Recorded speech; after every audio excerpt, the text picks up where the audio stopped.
Olá, crianças do primeiro ano, tudo bem com vocês? Sejam bem-vindos à nossa aula do ensino religioso. Hoje nós iniciaremos com um tema novo: organizações religiosas.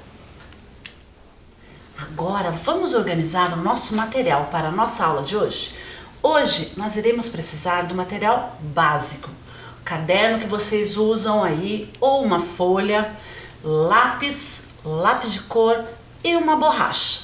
Vou dar um tempo para vocês organizarem esse material aí. Eu logo volto.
E aí, crianças, tudo certo? Conseguiram organizar o material? Então agora vamos para a nossa anotação de hoje. Anotem lá no caderno a data de hoje, ensino religioso. Eu estarei aqui aguardando vocês.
crianças, tudo certo? Material arrumado e o caderninho anotado? Então vamos para a nossa aula de hoje.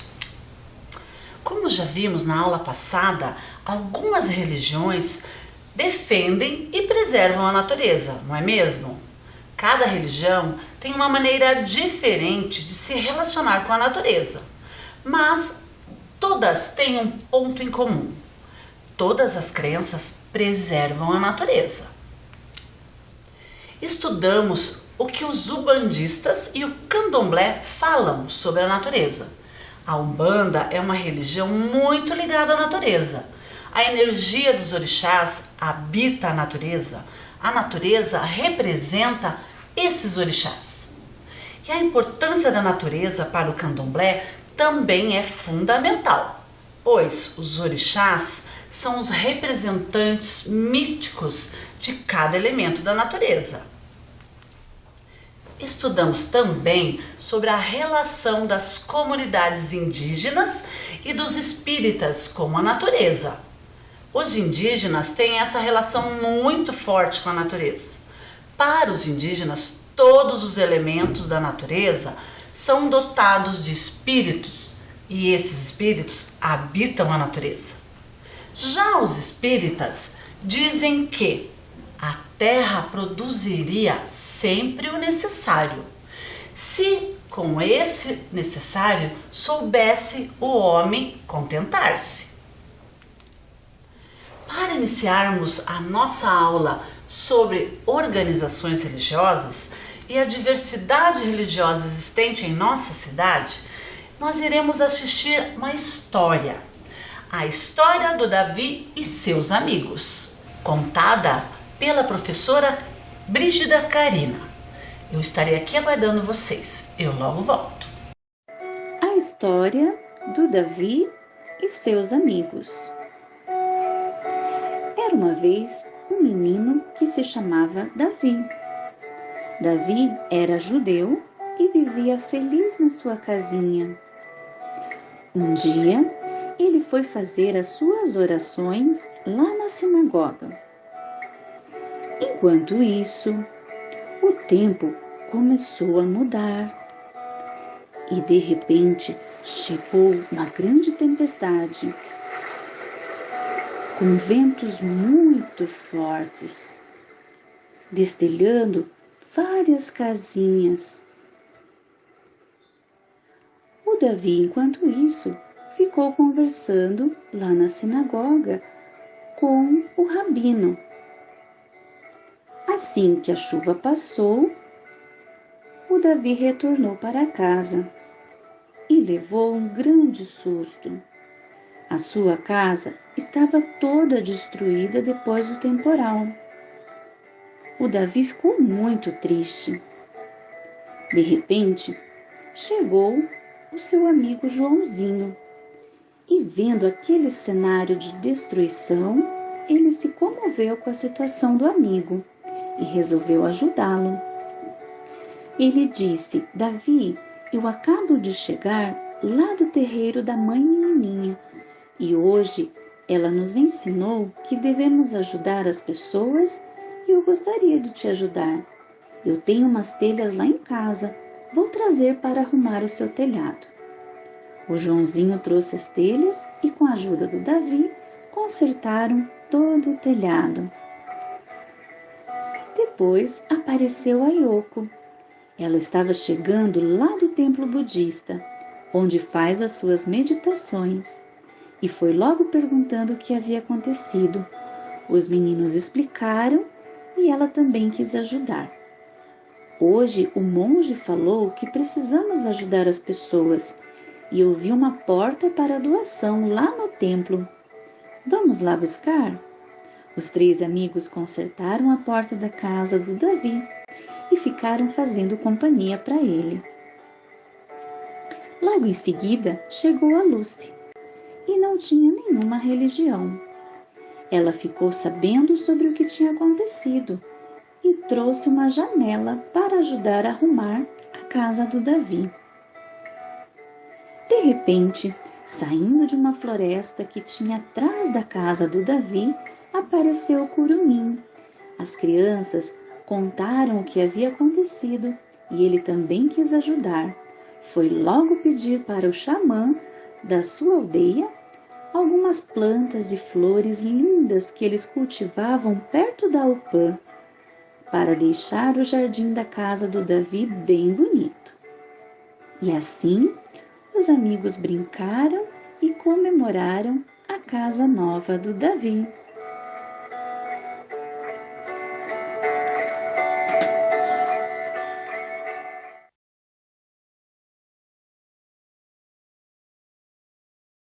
E então, crianças, o que vocês acharam da história do Davi e seus amigos? Bem bacana, não é mesmo? Vocês viram que na história, todos os amigos do Davi, cada um pertencia a uma organização religiosa e mesmo assim todos se propuseram a auxiliar, a ajudar o amigo a reconstruir a sua casa? Bem bacana, não é mesmo? Então, hoje nós iremos falar sobre diversidade religiosa. Mas o que será que é essa diversidade religiosa? Ela representa a grande quantidade e a variedade religiosa existente. A diversidade religiosa se manifesta nas diferentes crenças, nos cultos, nos rituais, professados por pessoas que vivem em diversos lugares e culturas.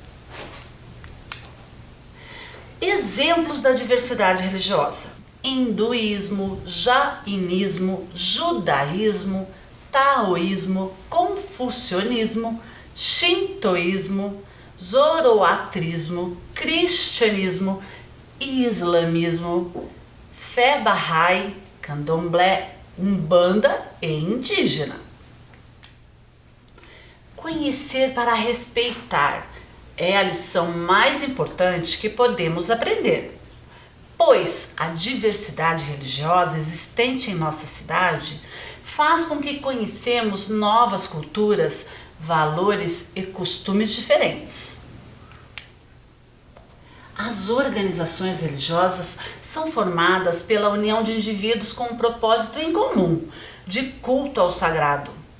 Em sua maioria, possuem doutrinas com preceitos éticos, ritos, lugares, símbolos, que se configuram em instituições de cunho religioso.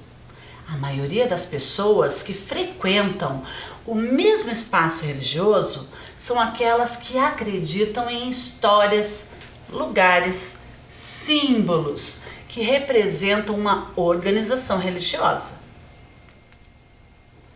A cidade apresenta igrejas, templos, mesquitas, terreiros, sinagogas e espaços de oração que revelam a força do sagrado.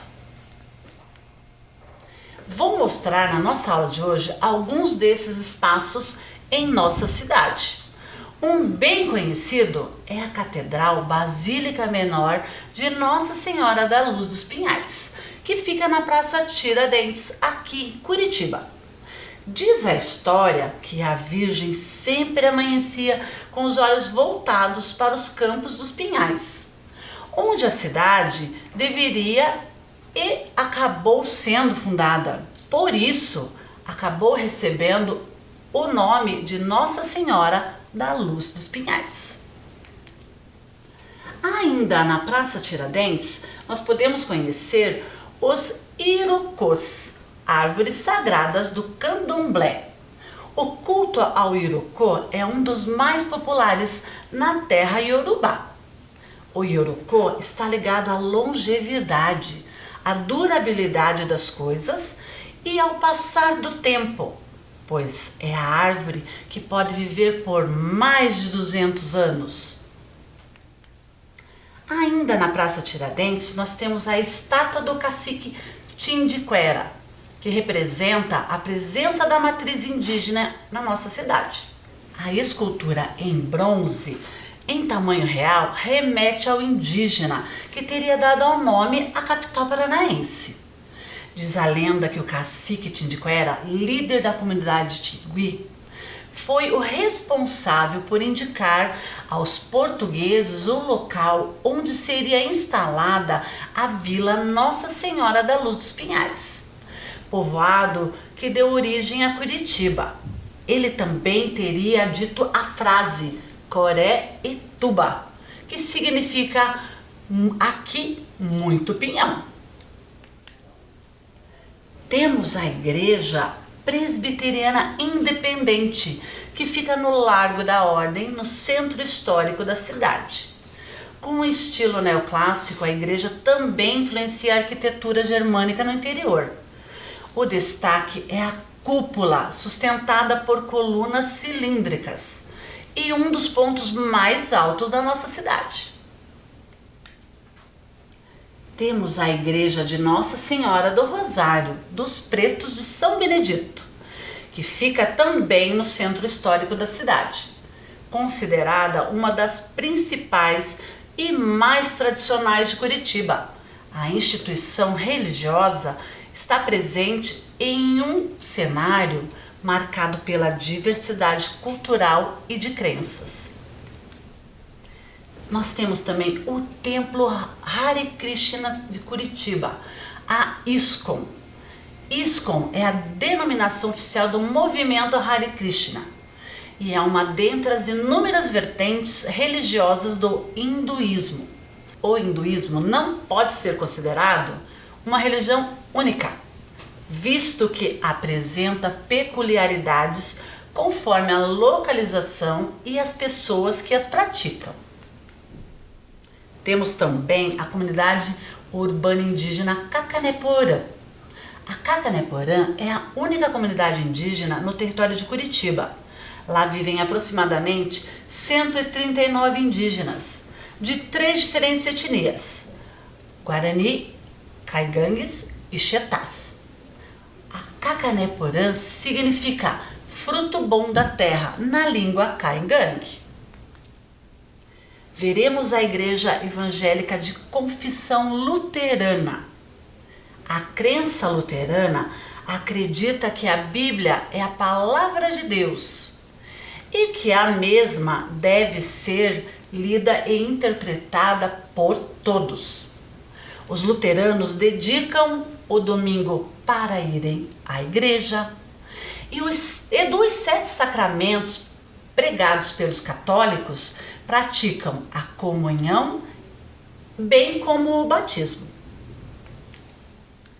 Temos também a mesquita Imam Ali Ibn Talib, templo religioso da comunidade muçulmana de Curitiba. Sua construção foi orientada em direção à cidade sagrada de Meca, conforme determinam as prescrições religiosas. Na parte inferior, conta com escritório, biblioteca e anfiteatro. Temos também a sinagoga Beit Yaakov, que foi inaugurada em 2011, numa cerimônia emocionante, com a presença da comunidade judaica do Paraná. A sinagoga Beit Yaakov, construída dentro das instalações do Centro Israelita do Paraná. Temos também o terreiro de Umbanda Pai Maneco. Esse terreiro de Umbanda está localizado em Curitiba e é de matriz africana. Os umbandistas não têm uma Bíblia ou um livro sagrado. Sua religião, portanto, não é codificada. Cada casa tem os seus dogmas e existe a sua diversidade. Uma casa de Umbanda, porém, tem os seus princípios e a sua filosofia. Temos também a Igreja Ortodoxa Ucraniana, que chama a sua atenção pela cúpula exuberante na parte externa. E no interior, a principal característica é o uso de bordados feitos à mão ao longo da entrada, além do uso de ícones das paredes. Em Curitiba são mais de 10, construídas por imigrantes ao longo do século. Temos a primeira igreja batista de Curitiba. imponente igreja contemporânea com um grande salão de festas, playground, escola dominical, que também fica na cidade de Curitiba, no bairro do Batel. O Centro de Estudos Budistas Bodhisattva, que oferece práticas e estudos sob orientação de Lama Padma Samten. É uma organização que visa e favorece o intercâmbio de culturas budistas e não budistas. Trata-se de uma instituição aberta, de caráter cultural, sem fins lucrativos. Temos também o Terreiro Vovó Benta, que foi inaugurado no dia 14 de junho de 2013, numa construção teoricamente pequena, nos fundos da casa da mãe Lília de Iemanjá. Nossa, quantas organizações religiosas existem na nossa cidade, não é mesmo? Então agora, depois que eu apresentei várias para vocês, nós iremos fazer a nossa primeira atividade. Presta atenção, olhem lá na tela. Você conhece alguma organização religiosa? Você frequenta alguma organização? Ou você não frequenta alguma organização?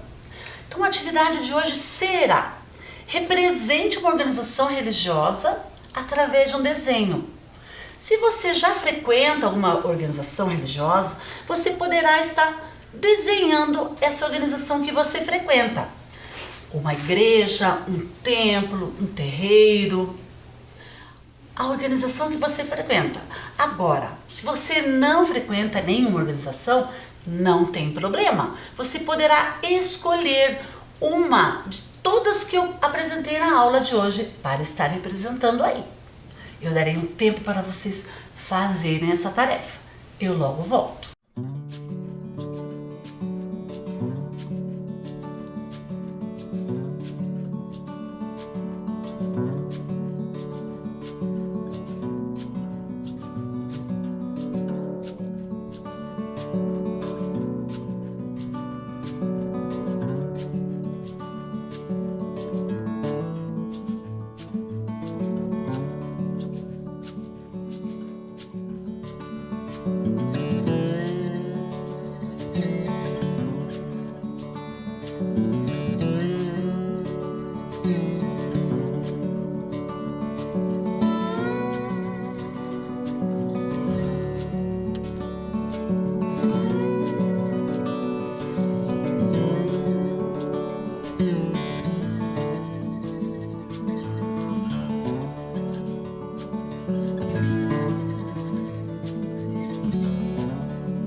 E aí, crianças, tudo certo? Conseguiram fazer a representação de uma organização religiosa? Caso não tenha dado tempo, não se preocupem. Depois, em um outro momento, vocês terminam essa atividade. Então, vamos relembrar o que nós estudamos na nossa aula de hoje? Estudamos sobre a diversidade religiosa na cidade de Curitiba. Estudamos também sobre as organizações de matrizes ocidental, oriental, indígena e africana. E a nossa aula chegou ao fim, mas na semana que vem tem mais. Até a nossa próxima aula!